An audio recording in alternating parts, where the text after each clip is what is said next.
Alors, bonjour à tous, je suis très heureuse en ce mercredi 8 mars de recevoir chez moi Guylaine.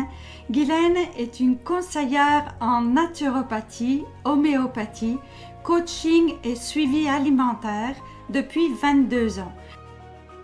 Et puis, je vais vous présenter un petit peu rapidement Guylaine parce qu'elle le fera certainement encore mieux que moi.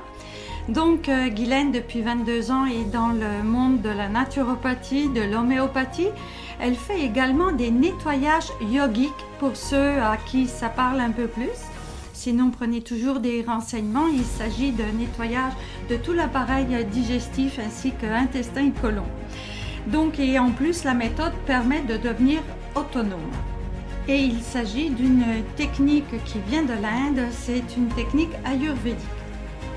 Et vous trouverez dans le descriptif toutes les coordonnées de Guylaine pour si jamais quelques personnes parmi vous étaient intéressées à faire plus ample connaissance. Alors je vous dis à tout de suite pour accueillir Guylaine.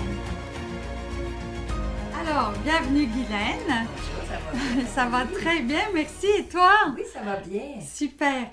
Écoute, on va commencer avec une petite question que je sais que tu vas très bien développer. Et puis au fur et à mesure, on va apprendre à te connaître, toi et ton domaine. Donc finalement, tu es naturopathe, homéopathie, mais toute cette histoire a commencé un jour. Ce parcours n'est pas linéaire. Et peux-tu nous expliquer comment ça a commencé? Bon, en fait, quand j'étais enfant, j'avais une très mauvaise digestion, donc je mangeais très peu. Et en mangeant très peu, j'avais pas beaucoup d'énergie. Et j'ai été à ce niveau-là jusqu'à à peu près comme 35 ans. Mais évidemment, j'ai voulu chercher une façon comme de m'en sortir, d'avoir une meilleure énergie et je ne connaissais que le côté médical. Donc, ce que j'ai fait, j'ai commencé par suivre des cours en technique infirmière pour me rendre compte que c'était pas vraiment ce que je cherchais. Par contre, dans ce cours-là, il y avait le cours sur l'alimentation et je me suis rendu compte que c'était vraiment ce qui m'intéressait, ce qui m'avait le plus interpellé, c'était le côté alimentaire, c'est-à-dire développer une façon de manger qui pourrait comme aider à retrouver mon énergie. Ce qui n'a pas nécessairement été tout de suite,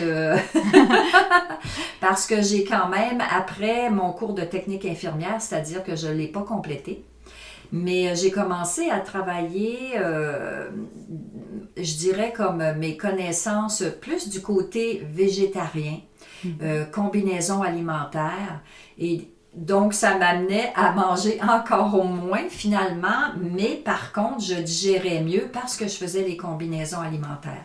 Mais mon énergie n'était toujours pas améliorée parce que je ne mangeais toujours pas suffisamment. Et c'est plus vers la trentaine, 35 ans que j'ai commencé plus à prendre des suppléments, des protéines en poudre qui, là, ça a vraiment comme changé au niveau de mon énergie. Des aliments verts. C'est vraiment plus le côté supplémentation qui a fait la différence au niveau de mon énergie. Et en étant naturopathe et homéopathe, à quel niveau se situe cette supplémentation? En fait, j'étais pas encore naturopathe parce que j'ai commencé dans ce que j'aimais, quand j'ai commencé à étudier, à regarder, à lire des livres, en fait, j'avais pas encore le côté homéopathie et naturopathie et même du côté alimentaire. Je savais même pas que la naturopathie existait. C'était plus le côté alimentaire, mais on appelait ça l'hygiénisme alimentaire à ce moment-là. Donc le jeûne, les combinaisons alimentaires, c'est plus tard que la naturopathie vraiment est venue. Mais mon parcours en soins naturels, je dirais, a commencé à peu près vers 19-20 ans, mais la naturopathie comme telle s'est précisée plus proche de la trentaine. Mais mon cheminement avait vraiment commencé dans la vingtaine. Donc, la naturopathie, c'est emparé de moi, si je pourrais dire ça. Là, j'ai vraiment vu comme c'était tout un nouveau monde. Et c'est assez spécial parce que il y avait un médium qui m'avait dit que je commencerais un cours, que je ne connaissais pas cette approche-là, mais que c'était vraiment dans ce domaine-là que je devais aller parce que j'allais aider énormément de gens. Et c'est plus tard, effectivement, que là, j'ai découvert la naturopathie. Ouais. Et puis, si je te demandais juste en quelques minutes de parler un peu de naturopathie. C'est pas toujours évident pour tout le monde. C'est très large parce que la naturopathie, je dirais pure, c'est vraiment de montrer aux gens, d'apprendre aux gens à avoir un bon mode de vie, un mode de vie sain. Donc, la naturopathie, dans son état pur, je dirais, c'est vraiment alimentation, le repos, le sommeil, les exercices, la respiration, les bonnes pensées. C'est dans le fond de diriger vers les gens dans un mode de vie qui est sain. Sauf que souvent, les gens n'auront pas nécessairement envie de faire les gros changements aussi radicaux et donc la naturopathie va beaucoup s'approprier aussi, bon, on va combler avec des vitamines, avec des minéraux, on va aller toucher avec la phytothérapie, donc on va comme donner des plantes, on va comme aller vraiment avec de la supplémentation pour comme aider les gens quand ils sont comme pas prêts à faire tous les changements. Et c'est quand même difficile de faire les changements dans notre mode, dans le monde dans lequel on est. Dans la vie moderne. Exactement, exactement. J'aimerais bien, parce que tu me l'avais soufflé la première fois que l'on s'est rencontrés, j'aimerais bien que tu me rappelles, pour les auditeurs, le proverbe d'Hippocrate. En fait, il y en a plusieurs, mais il y en a un qui dit que ton aliment soit ton remède et ton remède ton aliment. Et l'autre chose, c'est que Hippocrate, qui est le père de la médecine, disait d'abord ne pas nuire. Alors, donc, c'est ce que je ressens quand je vois des gens, c'est que les propositions que je vais leur dire, c'est quelque chose qui, au moins, si ça l'a pas aidé officiellement, n'aura pas de nuisance au niveau de leur santé. Alors, tu expliquais que comme c'était hyper vaste ce domaine, que ça touchait autant le corps que aussi les pensées ou l'esprit, que nos habitudes quotidiennes de vie. J'avais une question pour toi. Qu'est-ce que tu remarques en premier quand des personnes qui n'étaient pas habituées à avoir cette hygiène de vie, si on peut parler d'hygiène de vie, qu'est-ce qui fait qu'à un moment donné, ils vont se tourner vers une méthode plus alternative que la médecine traditionnelle? Je veux juste comprendre qu'est-ce qui fait qu'à un moment donné, on vient vers cette technique-là différente. Est-ce qu'il y a un âge? C'est quoi tes observations par rapport à ça? C'est sûr qu'on va le voir plus chez des personnes plus dans la trentaine, quarantaine, qui ont cette ouverture, qui ont une certaine expérience. Il y en a d'autres que c'est vraiment parce qu'ils ont fait des recherches, autant aux médecines, effectivement dans la médecine conventionnelle, mais qui n'ont pas trouvé, comme moi, en fait, finalement, que je ne trouvais pas qu'est-ce qui pouvait m'aider avant d'arriver sur le côté naturopathie. Alors, souvent, c'est des gens qui n'ont pas eu de réponse à leurs besoins au niveau de la santé. Et souvent, il y en a qui viennent et parce qu'ils sont vraiment désespérés. D'accord. Et il y en a d'autres que c'est vraiment parce que dans leur famille, effectivement, ils ont eu des gens qui leur en ont parlé. Puis il y a des gens qui sont curieux. Il y a des gens qui ont déjà l'ouverture parce que dans leur famille, c'est déjà comme implanté. Je le vois plus chez les personnes qui ne viennent pas nécessairement du Québec ou du Canada. Ah oui. Parce qu'il y a des peuples qui ont quand même plus d'approche, plus de connaissances au niveau de ce qui est comme naturel. Puis ce serait quelle culture que tu trouves plus proche de ces méthodes-là? Je le vois beaucoup, évidemment, chez les personnes asiatiques, mais même, je dirais, du côté des Italiens, on le voit beaucoup. Dans l'Europe en général aussi, il y a plus d'ouverture, il y a plus de connaissances qui vient de là. Ouais. C'est surprenant parce que moi, je suis européenne, puis je voudrais juste faire comme un tout petit aparté. Quand moi, je suis arrivée il y a 20 ans au Québec, Ce que j'avais remarqué, c'est que les Québécois étaient très proches de leurs émotions. Savaient en parler, ça prenait 3 mots, puis moi, quand je voulais expliquer quelque chose, ça prenait 4 phrases, puis je voyais bien de l'impatience autour de moi, puis que même moi, j'avais même du mal de comprendre ce que j'essayais d'expliquer.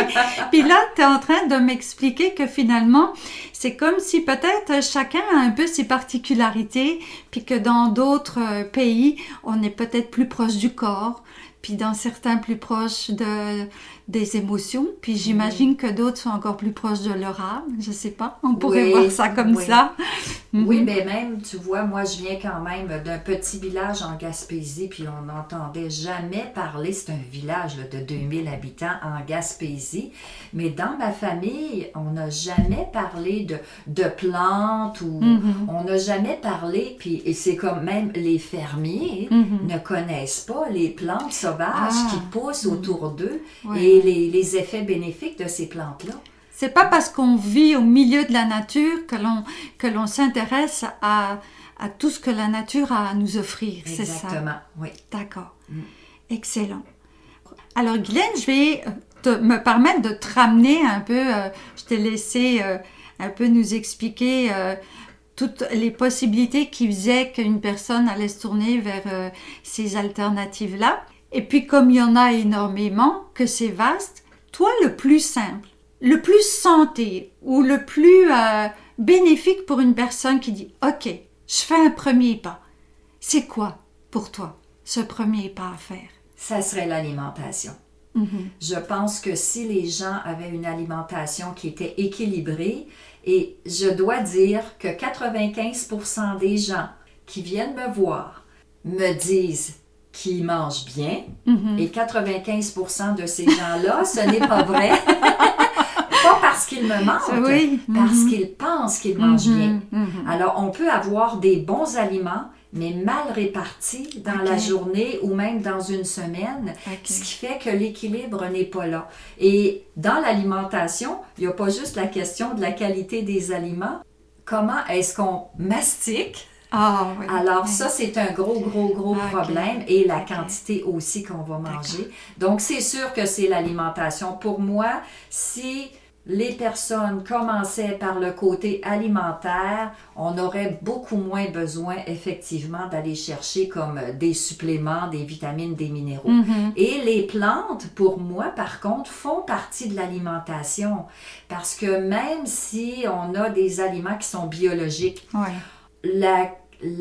je dirais comme la variété des aliments n'est pas la même, parce que, évidemment, on va prendre un exemple, les pommes de terre, par exemple, c'était comme que des pommes de terre blanches il y a quelques années, alors qu'il y a une variété énorme de pommes de terre qui vont avoir chacune leur propriété. Et les plantes, si on prend justement, tantôt quand je parlais des plantes sauvages, bien, aller cueillir de l'ortie, aller cueillir de la prêle, aller cueillir de la consoude, qui sont des plantes qui peuvent comme être nutritives.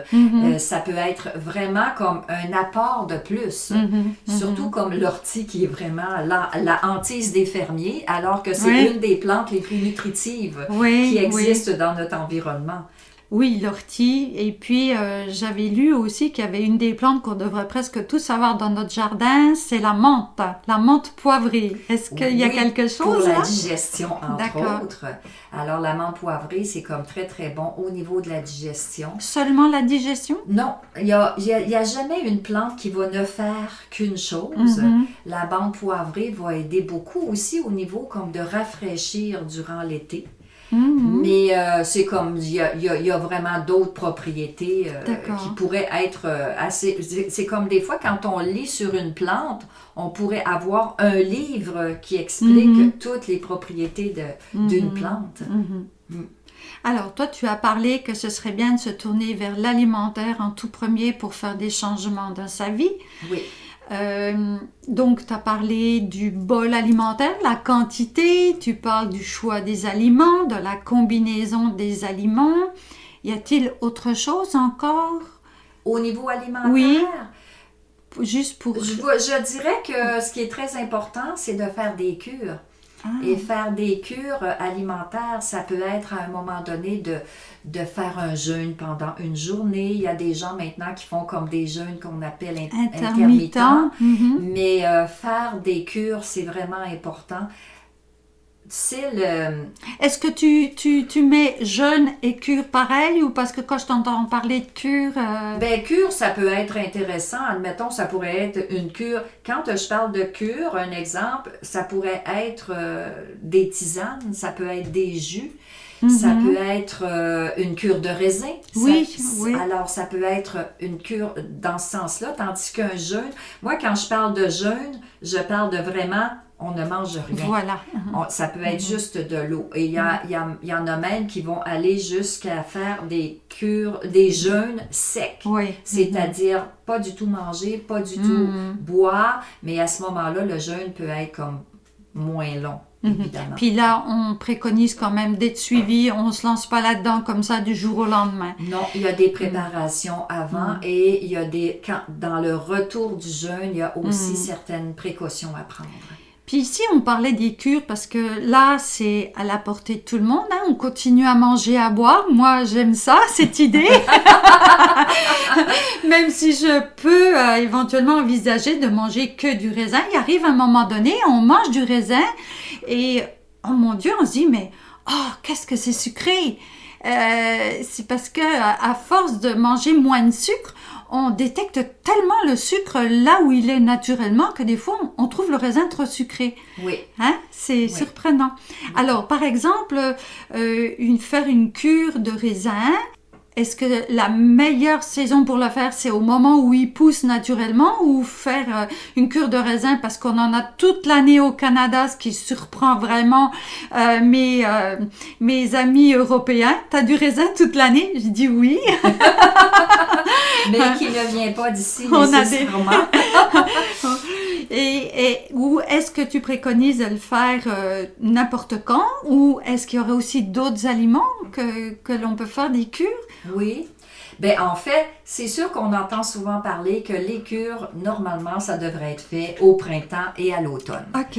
Alors moi, comme je suis très, très intuitive, une journée au mois de janvier, je peux me réveiller et dire, bon, OK, c'est maintenant. Alors, donc, moi, j'écoute beaucoup ce que ça me dit intérieurement. D'accord. Mais c'est sûr qu'idéalement, faire une cure si on prend un exemple, le raisin, ça serait mieux durant l'été parce que durant la cure, évidemment, on peut avoir plus froid parce qu'on n'a pas de protéines, on n'a pas de gras. Et et l'été, on est quand même plus en énergie. Oui. Si on est rendu au mois de février et on n'a déjà pas beaucoup d'énergie, une cure peut nous demander encore plus d'énergie. Donc, c'est sûr que, et moi, quand je fais ma cure de raisin, la plupart du temps, moi, j'aime les petits raisins bleus foncés de l'automne. Oui. Alors, c'est là que je fais mes cures la plupart du temps de raisin. Mais sinon, durant l'hiver, à un moment donné, ça peut être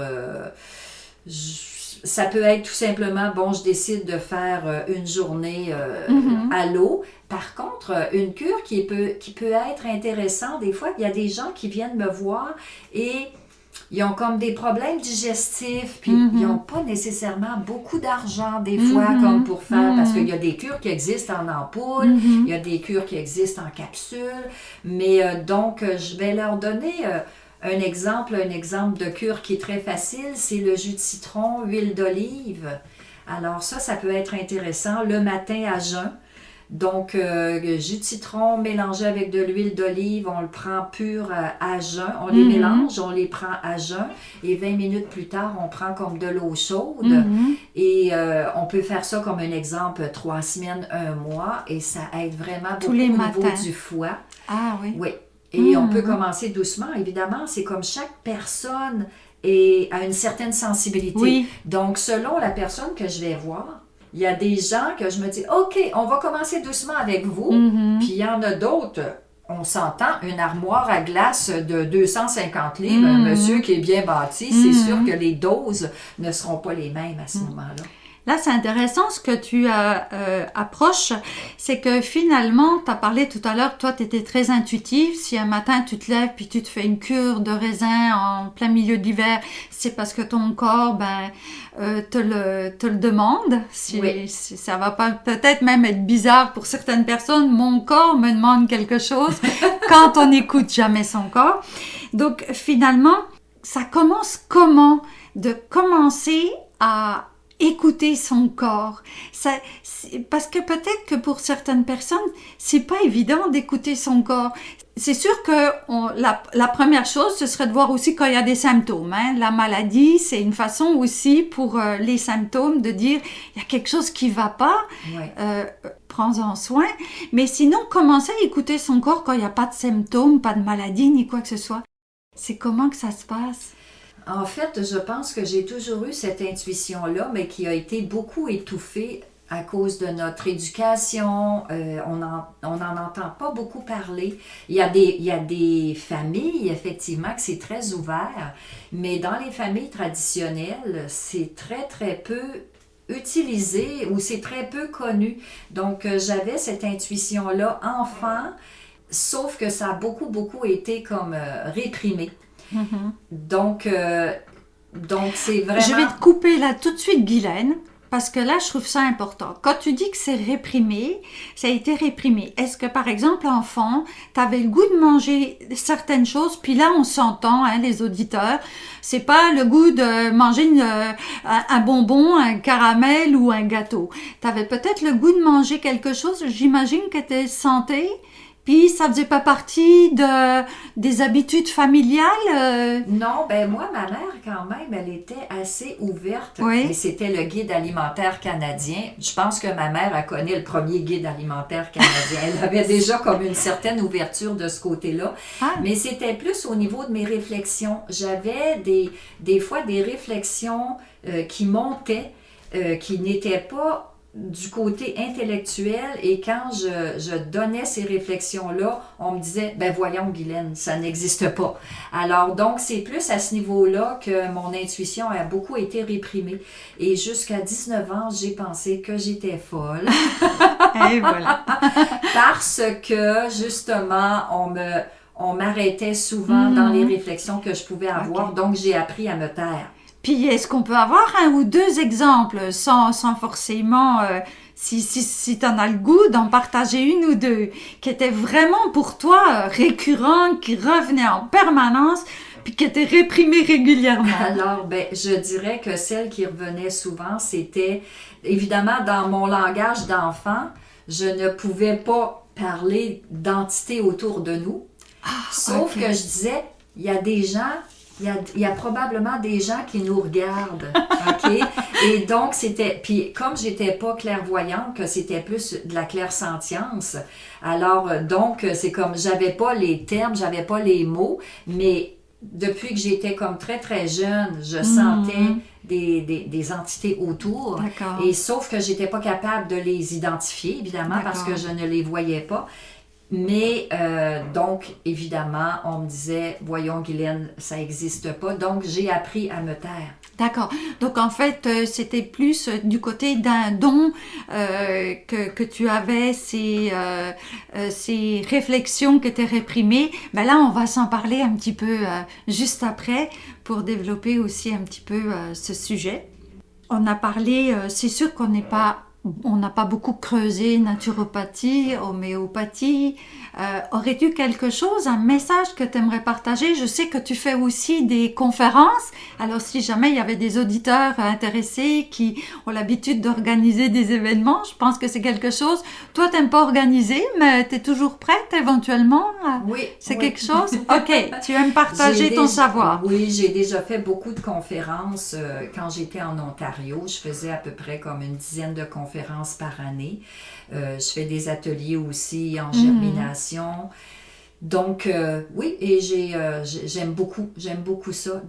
en fait, d'enseigner, de donner de l'information. Et c'est ça, c'est l'idée, c'est que les gens deviennent de plus en plus autonomes. Ouais. Donc, ça peut être autant des conférences sur l'alimentation saine, ça peut être des conférences sur la naturopathie, ça peut être des conférences en phytothérapie, donc les plantes dans notre entourage, qu'est-ce qu'on peut... On pourrait même faire des ateliers où on s'en va dans un champ et on va repérer des plantes sauvages et on cueille des plantes sauvages et aussi en homéopathie qui est une branche en médecine naturelle vraiment intéressante malgré toute la désinformation qu'on peut donner sur l'homéopathie. C'est vraiment une branche fabuleuse. Et tu as nommé un nom, hein, un mot que j'aime beaucoup, moi, même en coaching, j'aime ce mot, c'est autonomie. On aurait tendance, en étant professionnel, quel que soit le domaine, que nos connaissances, notre savoir, faut le garder pour soi pour continuer à avoir des clients. Tu sais, continuer à survivre dans ce monde où on est de plus en plus nombreux, hein, aussi à être des professionnels qui se tournent vers le conseil, vers l'accompagnement. Qu'est-ce qui fait qu'on a le goût de partager, de dire, de donner? Est-ce qu'à un moment donné, tu t'es dit, mais si je dis tout, on viendra plus me voir? Non. Non. C'est impossible.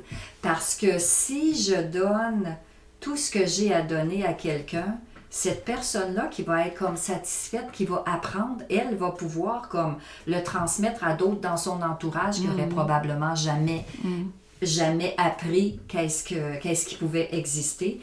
Alors, et il y aura toujours des gens qui auront besoin. Alors, moi, je pense que c'est le contraire. Plus on donne de l'information, plus les gens deviennent autonomes et plus on aura un monde qui va être équilibré. Et puis en même temps, ce que j'ai envie d'ajouter, c'est que c'est pas parce que tu donnes de l'information que tu es en train de transmettre en 1 heure, 2 heures de conférence le contenu de plusieurs années d'apprentissage, d'études, de connaissances, de conseils avec des personnes qui ajoutent à tes connaissances. Donc finalement, il n'y a pas à avoir peur de transmettre de l'information. Absolument pas. Et puis en même temps, c'est comme quand des fois les gens disent « Mon Dieu, Guylaine, t'en connais tellement, puis t'as donc bien une grande mémoire, en fait. Si on pourrait en parler de la mémoire. Mais je dis, dans le fond, c'est sûr que ça fait au-dessus de 40 ans que j'étudie, que je continue de m'intéresser. Mais même si quelqu'un commence à 70 ans, ben c'est comme les années qui lui restent, si ça peut être de meilleure qualité, c'est déjà ça de prix. C'est que si c'est 10% d'amélioration dans sa santé, ben ça sera 10%. Si c'est 20%, ça sera encore mieux. Mais il n'y a pas d'âge pour, de toute façon, commencer dans ce domaine-là. Il y a plusieurs choses là dans ce que tu viens de me dire qui m'interpellent. La toute première que je vais aborder rapidement, c'est que en fait à partir du moment où par exemple une personne se dit OK, je prends l'alimentaire, je rencontre Guylaine, je vais commencer à faire des changements et puis faire attention à tout ce qui rentre à l'intérieur de moi. On peut ajouter que quand on commence à faire un changement quelque part, le changement, il se fait ailleurs sans même qu'on ait cherché à le faire. Oui, oui, parce que tout est interrelié. Le psychologique, le physique, l'émotionnel, le psychique et le spirituel.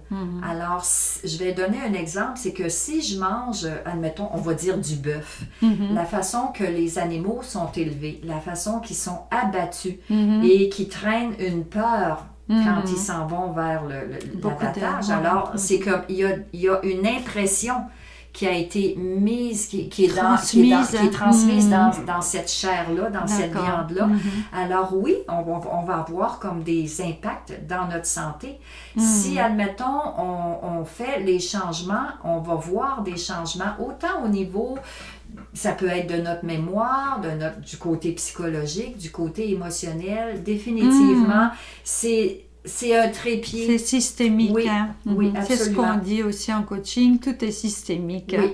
Et quand on commence, admettons, si on commence du côté physique, si on commence plus, admettons, avec l'alimentation, on va peut-être avoir envie d'être mieux aussi dans notre tête. On va probablement avoir envie d'être mieux au niveau comme spirituel, où ça va créer une ouverture spirituelle. Donc, et c'est ça que j'ai remarqué chez moi. Moi, j'ai commencé vraiment avec le côté physique qui était alimentaire.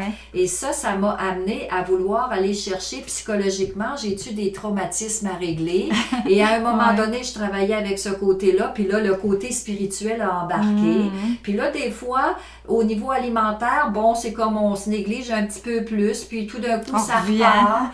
Alors, c'est vraiment, je vois ça comme une espèce de vortex, un escalier en colimaçon. OK? Parce qu'on ne peut pas juste aller avec le côté alimentaire. À un moment donné, on va comme bloquer. Donc, il y a une autre avenue qui va permettre de débloquer cet aspect-là. Oui, c'est intéressant ce que tu dis. C'est comme si à un moment donné, on était bloqué. OK, c'est comme si pour dépasser cette étape-là, j'étais comme obligée d'aller un petit peu à côté, voir autre chose, visiter des choses un petit peu plus. Ça peut être aussi faire attention à son corps, parce que finalement, on mange bien, puis tout d'un coup, on se dit, OK, là, oh, mais mon Dieu, je mange mieux, on dirait que mon corps se transforme. Et après, on veut aller encore un peu plus loin, puis on se sent plus léger. Puis quand on est plus léger, c'est comme si les idées aussi devenaient plus légères. Hein? Oui, oui. Alors, une dernière question pour aborder aussi toutes ces spécialités qui maintenant font que tu es une personne pas mal passionnée. Comment on entretient la passion, Guylaine, après 40 ans à évoluer dans tous ces domaines? Est-ce que finalement, si tu en avais choisi un, comme certains le font, ça aurait pu être possible? Puis bon, tu devenais aussi bonne que maintenant, mais dans un domaine, ou est-ce que tous ces domaines t'ont permis quelque chose de plus? Puis comment la passion s'est entretenue? Est-ce que la passion a entretenu tout ça, ou c'est tout ça qui a entretenu la passion? Une grosse question. Je dirais les deux. En fait, j'aurais pu... Quelqu'un pourrait être dans seulement un domaine, on va dire un exemple comme le côté alimentaire. Mais dans le domaine alimentaire, de continuer d'apprendre dans ce domaine-là, parce que tout change, tout évolue, les études qui sont faites de plus en plus. Alors, c'est sûr que si, admettons, je m'en allais du côté naturopathie et que je ne faisais qu'être dans mon bureau en consultation privée et que je ne vais jamais chercher d'autres informations, même en naturopathie, c'est vrai que la passion diminue. OK? Alors, moi, c'est sûr que j'aime toucher à tout. Et même à un moment donné, je me suis dit, OK, Guylaine, il faut que tu décides dans quelle direction tu vas, parce que j'aurais aimé ça, l'ostéopathie, l'acupuncture, la massothérapie. Et là, je me suis dit, OK, non, on va quand même rester du côté naturopathie. Et je donnerai des références pour les gens qui auront besoin d'ostéopathie.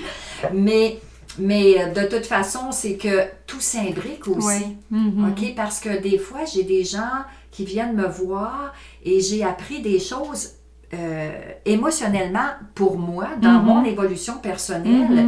Et au travers de la rencontre avec la personne, ça monte. Et là, je vais lui dire, vous savez, il y a telle chose. Et là, je suis complètement en dehors de la naturopathie, puis je peux être du côté émotionnel ou du côté psychologie, où je vais donner comme, OK, faites des affirmations pour comme aider la personne. Donc, c'est sûr que tout mon cheminement personnel, qui en premier, dans le fond, je l'ai fait en premier pour moi, tout ce que je transmets maintenant, en premier, je l'ai fait pour moi, pour être équilibré pour moi. Tu es ton premier terrain d'expérience, en fait. Hein? Moi, je suis une très bonne cobaye et toute ma famille mon fils a été un cobaye et mes clients sont mes cobayes. Et je leur dis, vous êtes mon cobaye. Et ils sont tous en santé, hein? On va rassurer les auditeurs. D'ailleurs, quand je leur dis qu'ils sont mes cobayes, ils trouvent ça drôle parce qu'ils ont confiance. Alors, quand ça fait plusieurs fois que je rencontre, ou plusieurs années que je rencontre des gens et que je leur dis, on essaie quelque chose de nouveau, ils sont dans la confiance parce que j'ai jamais comme trahi cette confiance-là. Alors, j'ai appris en discutant avec toi que tu possédais 8 bibliothèques, pas moins. Elles sont pas vides, hein, Guylaine? Tu me confirmes? Alors, comment fais-tu pour mettre à profit toutes ces connaissances au niveau de la mémoire? En fait, les gens qui pensent que j'ai une mémoire phénoménale, il y a 2 sortes de mémoire. Il y a la mémoire du cerveau droit puis la mémoire du cerveau gauche. Moi, j'ai une mémoire intuitive, c'est-à-dire que je me rappelle pas des noms, des dates, des visages, mais si j'ai appris quelque chose, admettons, on va dire en phytothérapie, j'ai étudié des plantes en phytothérapie il y a un exemple 30 ans et qu'une plante en particulier, je ne l'ai jamais utilisée, j'ai jamais eu besoin de l'utiliser et que quelqu'un vient me voir et pendant qu'il est en train de parler, oups! Il y a le nom de la plante qui monte. Et là, c'est comme, je sais pas pourquoi, la plante, le nom de la plante monte, mais là, ça fait 30 ans que je l'ai pas étudié. C'est sûr que je vais quand même aller voir dans mes livres pour voir, OK, pourquoi ce nom-là a monté. Et la plupart du temps, c'est la vraie plante. C'est la bonne plante pour la personne. Donc, c'est plus une mémoire intuitive. Ouais. J'ai presque envie déjà d'aborder, donc en même temps que l'intuition, tu as des dons. Et ça, c'est ce qui était réprimé quand tu étais enfant par les personnes autour de toi. Ça se comprend un peu, c'est assez surprenant. Ça n'arrive pas en général à 3-4 personnes dans la même famille. Souvent, il y en a qu'un au milieu des autres. Quels sont ces dons que tu as? C'est des noms bien précis, puis qu'est-ce que ça te permet? En fait, j'ai de la clairaudience. Donc, je vais recevoir des messages verbaux et j'ai de la clairsentience. Donc, ça, c'est vraiment plus ce qui va monter au niveau comme du cœur, au niveau comme du plexus solaire. C'est juste des impressions que je vais avoir. Des ressentis, c'est et ça? En fait, étant donné que ça avait très, très été réprimé quand j'étais enfant, quand j'ai vraiment réalisé que j'avais ça, ben, premièrement, j'avais fait une formation, ils appelaient ça en dynamique mentale, et c'est là que je m'étais rendu compte que c'était vraiment des dons et que je n'étais pas folle. Et à un moment donné aussi, c'est quand j'ai vraiment commencé à les développer, quand j'ai commencé à travailler dans des magasins de produits naturels, à aider des gens dans leur santé.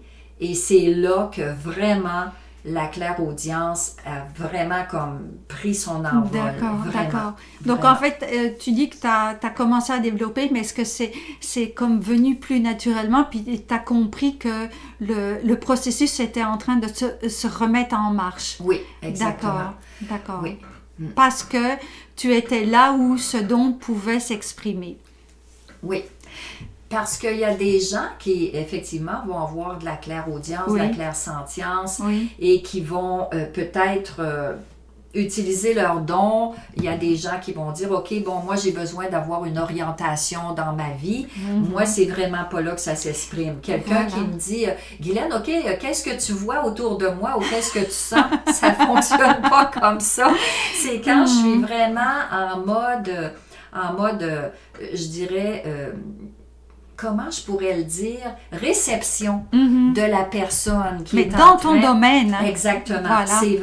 C'est vraiment là que ça s'exprime le plus. Et c'est ça que je trouve aussi très intéressant, c'est que très souvent, on va entendre de quelqu'un, il est comme un esprit médium ou clairaudient de telle chose, mais... il y a un domaine souvent qui va être en lien avec ça. C'est pas de généraliser. Il est clairaudient, bon ben il entend en permanence des choses à tout moment. Ça va être rattaché à des contextes particuliers et toi c'est dans ton domaine. Oui, exactement. Voilà. D'accord. Oui. Et est-ce que tu pourrais dire que ces dons-là se manifestent en permanence dans ta pratique ou épisodiquement ou comment ça se passe? Au début, je disais toujours que ça venait sporadiquement. Oui. Puis jusqu'à ce qu'à un moment donné, j'étais avec un client et là, il est en train de parler, puis il n'y avait rien qui montait et c'est là que je me suis rendu compte que normalement, ça monte tout le temps l'information parce que là, c'était vraiment, il n'y avait rien qui montait. Et là, j'ai dit, OK, là, je viens de comprendre que dans le fond, je suis toujours en mode réception quand quelqu'un est en train de me parler pour sa santé. Et c'est vraiment plus rare qu'il n'y a rien qui monte. Et tu peux... Est-ce que tu as eu une explication? Est-ce que finalement, il y avait peut-être rien de particulier chez ce monsieur ou est-ce que c'était... En fait, ce que je me suis rendu compte, c'est que quand il n'y a rien qui monte, c'est souvent parce que soit je ne respire pas ou que je suis sous un mode comme un peu tendu. Oui. Et il y a parfois il y a parfois des événements, ça c'est, je vais le dire quand même, puis tu verras, tu verras si c'est correct de le dire, c'est que quand je reçois, entre autres, des communications verbales, il y a des fois...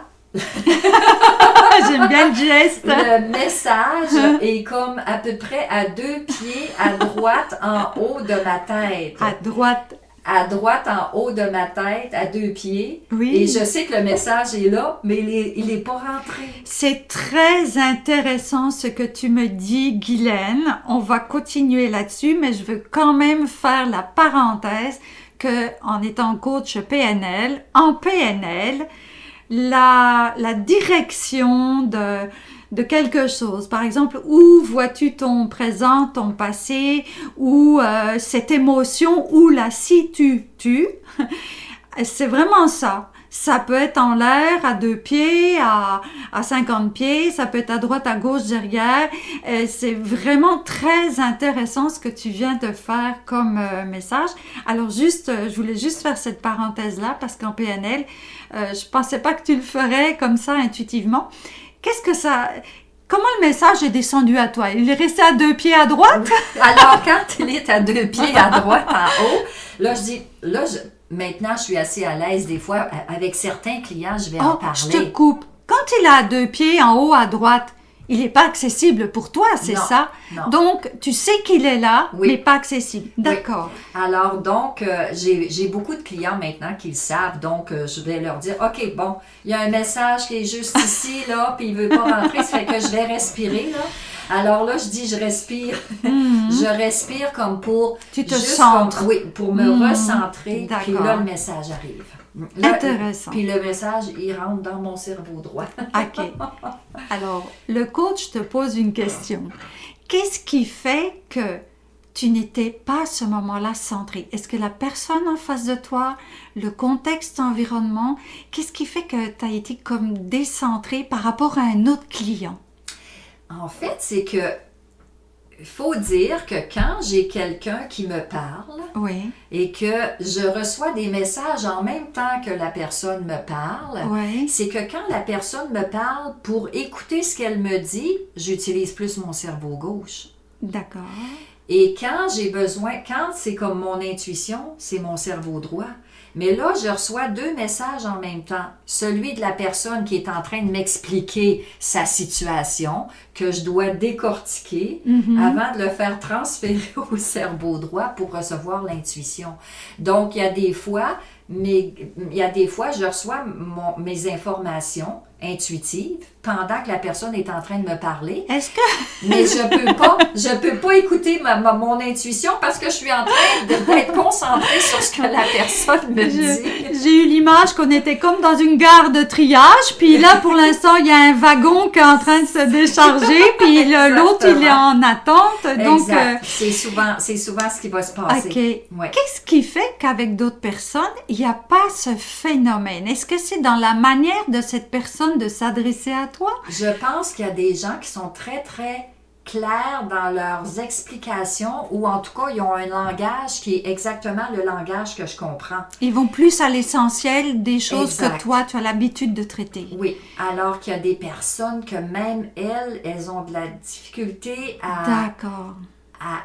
À décrire ce qu'elles ressentent, ce qu'elles vivent. Exact. Intéressant. Alors, même moi, c'est comme ça peut être assez laborieux d'essayer de décortiquer la façon qu'ils vont... Qu'est-ce qu'ils veulent dire dans ce qu'ils veulent dire. Donc, oui, parce que ces personnes-là sont peut-être pas l'habitude de s'écouter, se comprennent pas, puis ont juste l'impression, j'ai tel symptôme, il me faut un remède, puis ça s'arrête là. Exact. Donc finalement, quand c'est plus fluide entre toi et ton client, c'est une personne qui est déjà plus à l'écoute d'elle-même. Est-ce que c'est ça que tu es en train de me dire? Oui. D'accord, d'accord. Parce que la communication, évidemment, c'est pas juste une question de parole aussi. Oui. Oui. Tout se joue au niveau comme de nos centres énergétiques aussi. Alors, comment cette personne qui a déjà pas l'habitude de s'écouter, de comprendre ce qui lui arrive, comment elle reçoit ton message de personne plus intuitive, expérimentée? Comment tu t'adaptes à cette personne pour qu'elle reçoive le message de la meilleure façon pour que cette éducation ou cet enseignement lui arrive, lui parvienne le plus naturellement possible? Comment tu fais ça, toi? Je dirais que je vais souvent donner des exemples. D'accord. Et souvent, dans l'exemple, que des fois la personne ne m'a pas parlé de certaines choses, et l'exemple qui monte, c'est ce qu'elle a vécu. Encore l'intuition? Oui. OK. Oui. Et en fait, c'est assez spécial parce que même moi, je ne sais pas pourquoi cet exemple-là monte. Oui. Mais je le vois quand la personne me dit « J'en ai jamais parlé à personne. » Eureka, c'est ça. Oui. Ouais. Donc, oui, il y a vraiment cette clairsentience qui intervient à ce moment-là. Et c'est pareil en coaching. Hein. Des fois, on ne sait pas pourquoi on pose telle question, puis ça vient faire un bug. Oui. C'est là qu'il y a un beau silence, une émotion, puis là, on est enfin sur la bonne voie. Oui. C'est très intéressant parce que finalement, j'ai peut-être pas dit le bon terme, mais tu fais du coaching en alimentation et suivi pour l'alimentation. Et on a touché beaucoup de choses, hein, tu trouves pas? Est-ce que tu aurais aimé parler plus de naturopathie, d'homéopathie, ou est-ce que pour toi, c'était correct de parler de tout ça en même temps? Oui, ben moi, j'aime mieux effectivement que ce soit tout ça, parce que pour que les gens, de toute façon, qui viennent me voir, peuvent s'attendre à une certaine direction, mais que la direction peut s'en aller dans différents domaines, dans différentes directions de toute façon, mais c'est finalement, ce qui est important, c'est le résultat. C'est que le résultat soit, que la personne soit satisfaite, que la personne ait de l'amélioration, que la personne soit heureuse dans sa démarche. J'ai envie de te demander, est-ce qu'il y a encore quelque chose qui... Parce qu'après 40 ans, j'imagine que ta curiosité, elle ne s'est pas arrêtée là et figée, hein? Non. Il en est où le parcours non linéaire de Guylaine? Parce que je sais qu'il y a une expérience en ce moment un peu différente qui se passe. D'ailleurs, il y a quelque chose qui t'intéressait, hein, je crois... Par rapport au jardinage, il y avait une particularité là vers laquelle j'avais entendu... Oui, ben c'est ça maintenant. C'est sûr qu'il y a tout le côté... Quand je parlais tout à l'heure d'autonomie, ça peut être aussi l'autonomie dans notre vie. Alors, oui, le jardinage, parce que être en contact avec la nature, ça nous permet d'être en contact avec notre côté spirituel aussi. Alors, et d'être avec des gens aussi qui partagent nos passions, c'est vraiment intéressant. Puis aussi aller cueillir les plantes sauvages médicinales, fabriquer ses propres produits, c'est très enrichissant. Et ce que je veux dire, c'est que la passion, ça ne se perd pas avec l'âge. J'ai un oncle qui a 83 ans, qui est naturopathe, et il va prendre sa retraite cette année. Alors, moi, j'ai des frères qui sont tous à leur retraite, et quand on me demande quand est-ce que tu prends ta retraite, dans 20 ou 30 ans, à peu près. Ils doivent être choqués, non? Moi, je disais, dans un ancien métier, tant que je serais capable de tenir mon stylo, je vais continuer à le faire, mais j'ai arrêté avant, pour des raisons pas mal personnelles, philosophiques et d'ordre émotionnel. J'ai envie de te demander, on est au Québec, hein, au cas où des personnes nous écouteraient en francophonie, je ne sais où. Je vais quand même pas aller toute seule, là, suite après t'avoir écouté, commencer à aller chercher des orties et de la prêle toute seule dans la nature, hein, parce que je suis capable de m'empoisonner. Quand je vois un beau champignon, j'ai juste envie de le cueillir.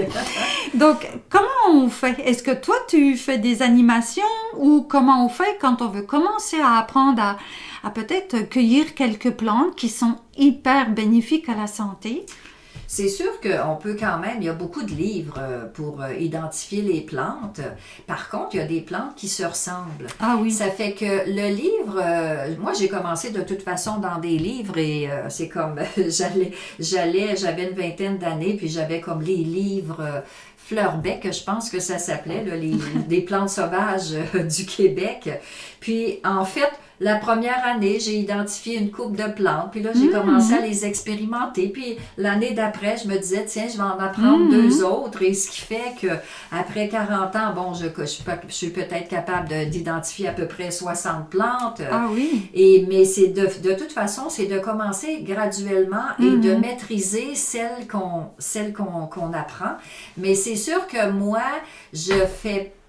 j'organise pas nécessairement des sorties, mais quelqu'un, admettons, qui dirait, moi, je connais une place où est-ce qu'il y a un grand champ vague et on peut y aller, on a la permission d'y aller et il n'y a pas de produits toxiques qui ont été mis dans ce champ-là. Est-ce qu'on pourrait comme faire une sortie une journée, puis alors, à ce moment-là, on peut comme le faire comme ça. Ouais. Puis j'imagine que peut-être que ça existe, hein, des groupes où c'est peut-être rare, mais ça doit exister, des personnes qui sont... Oui, il y a des écoles d'herboristerie, effectivement, qui vont faire des choses comme ça. D'accord. Oui. Oui, alors sinon, ben c'est comme ça peut être de partir, tu sais, comme un petit groupe qui sont intéressés par ça, même. Et de rester prudent. Oui, absolument. Okay. Absolument, ouais. OK. Et tout à l'heure, tu me demandais, au niveau de la passion, c'est comme, moi, je me dis tout le temps, mon Dieu, qu'il y a des choses à apprendre. On dirait que plus on en apprend, puis plus on se rend compte qu'il y en a à apprendre. Ouais. Alors, c'est infini. Ouais. C'est infini. Et puis, tant qu'on peut entendre, je dirais même si on peut plus voir, on peut encore continuer à apprendre. Et puis, ça nourrit beaucoup d'autres choses que l'esprit, le cerveau. C'est à l'infini. Puis, as-tu remarqué qu'à chaque fois que l'on apprend quelque chose et qu'on se laisse aussi guider par notre intuition, on va là où on ne serait jamais allé si on n'avait pas emprunté ce chemin et que des découvertes peuvent être bien surprenantes. Oui, en as-tu fait des comme ça? Quand j'étais enfant puis que je voyais des gens quand ils étaient jeunes, ils avaient décidé, moi je veux faire ça comme travail, puis je les voyais s'en aller dans les études pour faire ça, puis qui étaient dans leur domaine et qui restaient dans leur domaine. Et que moi, un jour j'étais à un endroit, une semaine plus tard, j'étais à un autre endroit. Et là, je me disais, mon Dieu, c'est comme je suis tellement éparpillée. Et quand quelqu'un me disait, si, admettons, Guylaine, tu fais un objectif et tu dis, OK, au mois d'août l'année prochaine, à ta fête, où est-ce que tu vas être rendu? Puis je me disais, à chaque fois, même si je m'étais écrit où est-ce que je voulais être rendu, j'étais pas là. J'étais pas là parce que d'autres choses étaient arrivées et qui avaient comme changé ma direction. Et puis, avec toutes ces années, est-ce que tu pourrais dire que finalement, de la manière dont le chemin non linéaire a été construit, est-ce que c'est correct pour toi et finalement, le résultat... T'es heureuse? Ça te plaît? Je suis très heureuse. Et ce qui m'a fait comprendre que le chemin, ce n'est pas un chemin linéaire de toute façon, même quand on veut. C'est dans un livre de Dan Millman, où est-ce qu'il disait que, admettons, la vie, ce n'est pas comme d'être dans un sentier et de suivre le sentier. C'est d'être dans le sentier et à un moment donné, de bifurquer à gauche, rentrer dans la forêt pour aller voir, il y a peut-être un ruisseau, il y a peut-être comme Il y a peut-être comme Une autre plante. une autre plante ou des petits animaux sauvages. Mais là, on revient dans le sentier, on marche un peu dans le sentier, puis on tourne, on s'en va vers la droite. Puis là, il y a peut-être des montagnes, des collines, d'autres choses à explorer. Et on revient dans le sentier. Et quand j'avais lu cette information-là, j'ai fait comme OK. Rassurant, hein? Oui, c'est rassurant. Ouais. Tu parles de sentier, tout d'un coup on va à droite, on revient, on va à gauche, on revient. C'est quoi pour toi ce sentier à toi? C'est d'être bien dans ce que je suis. Ça a été ça ta ligne de conduite? En fait, il y a 3 choses importantes dans ma vie et ça, c'était dans un cours, quelqu'un avait demandé quelles sont les choses les plus importantes dans votre vie. Et c'est assez spécial parce que j'avais eu l'information 2 semaines avant que la personne pose la question. Et c'était apprendre, apporter ma contribution à l'humanité, puis être bien dans ce que je fais. Et quand j'ai des périodes dans ma vie où c'est un peu plus perturbé, je me rappelle de ces trois objectifs-là. Ah oui, et ça te recentre. Oui. Et quand tu sais que tu y as apprendre, transmettre ou aider l'humanité et être bien dans ta peau, tu sais que tu es à ta place, j'imagine. Exactement. Oui. Donc, c'est quelque chose que j'ai essayé de transmettre un peu dans mon podcast parce qu'à un moment donné, on parle qu'on essaie d'atteindre tel niveau, tel métier. Par exemple, on va admirer un acteur, un chanteur, une personne visible, célèbre, et on veut être ça. Ce que tu es en train de me dire, c'est qu'on ne veut pas être quelque chose. C'est ce qui anime cette personne, qui fait éventuellement ça, qui est important. C'est de trouver c'est quoi cette énergie qui nous anime et qui va nous amener à un moment donné à aller à droite, à gauche, faire ceci, faire cela. Mais il y a cette énergie de apprendre, transmettre et aider et aussi être bien. C'est ça ton mot, ton énergie directrice finalement. Oui. C'est pas d'être naturopathe, homéopathe parce que demain tu pourrais peut-être semer tes propres plantes ou puis tu pourrais fabriquer des produits puis ça serait correct pour toi éventuellement? Oui. OK. Oui.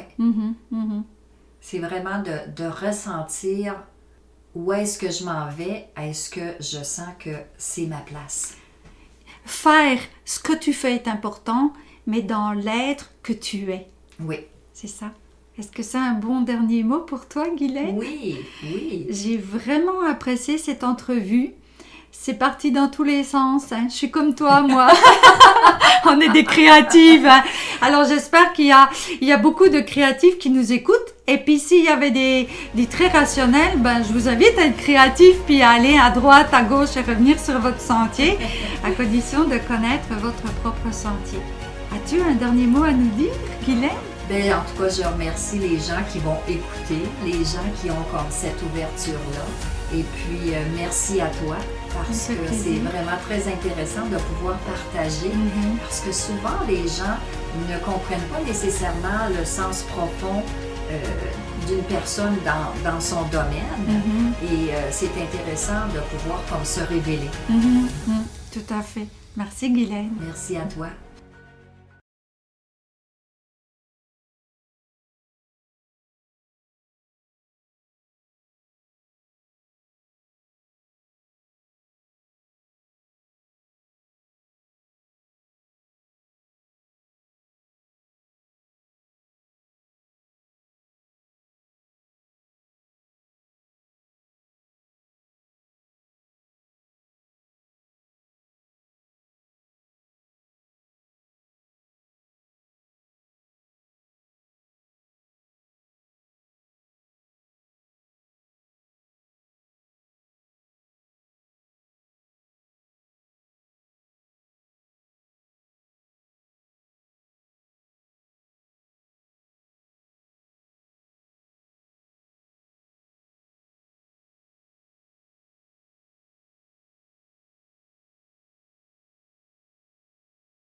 Donc, sachez que Guylaine est disponible pour des consultations privées ou en ligne. Les consultations en cabinet peuvent se faire le jeudi et sinon en ligne, bien, il suffira de prendre contact avec elle. Comme elle l'expliquait un petit peu en début de séance, elle fait aussi des conférences à condition que vous organisiez vous-même la rencontre avec les personnes intéressées et elle va se faire un plaisir de faire une conférence pour vous. Alors, j'ai été très ravie de faire cette première interview avec Guylaine, de parler d'autant de sujets qui m'intéressaient comme la passion, l'intuition et son domaine. J'espère que ce genre de rendez-vous va vous plaire et je vous promets que les prochains ne tarderont pas et pourraient bien vous surprendre sur les sujets qui vont être au goût du jour. À très bientôt.